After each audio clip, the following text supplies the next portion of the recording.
ناجيت ربي بشهر رمضان شهر الأمان والمنى والفيضان. بسم الله barke Borom Tuubaa.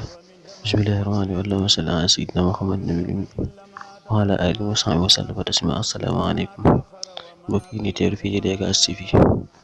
mbokkum taalibe Abdoulaye Seye dongal xasida yi mu di nuyu leen siyaar fas yéene dikk yéen ci li nga xam ne mooy naafila bis bi.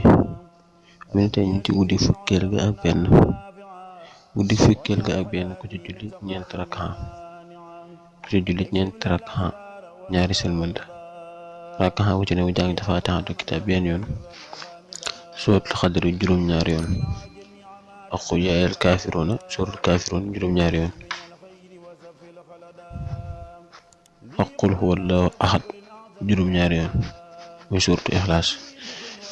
mu ne bu sëlmalee mu wax laa hawla wa laa quwwata illaa billaahil aliyyil aziim juróom-ñaar fukki yoon, julli ci Yonent bi sallallaahu taala alayhi wa sallam juróom-ñaar fukki yoon.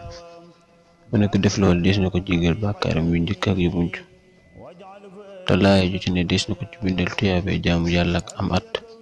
dana mel ne itam ku goreel junniy jaam, saraxe junniy dinaar, régal junni ñu xiif, wodd junni ñu rafle, te lépp lu nekk ci kaw suuf dana ko jéggalul yàlla, moo xam lu wow la wala lu tooy.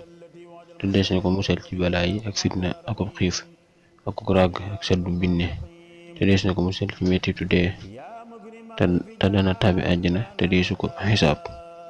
kon loolu mooy julli gi ak ngëneelal julli gi. ñu ñëw ci li nga xam ne mooy salaatu bis bi tey mooy allahumma salli ala sayyidina muhammadin wa ala alihi wa sahbihi wa sallim bi adadi kulli harfin jara bihi al qalam.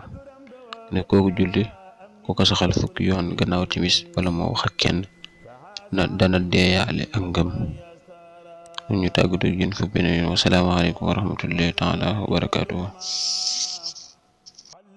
ناجيت ربي بشهر رمضان شهر الأمان والمنى والفيضان.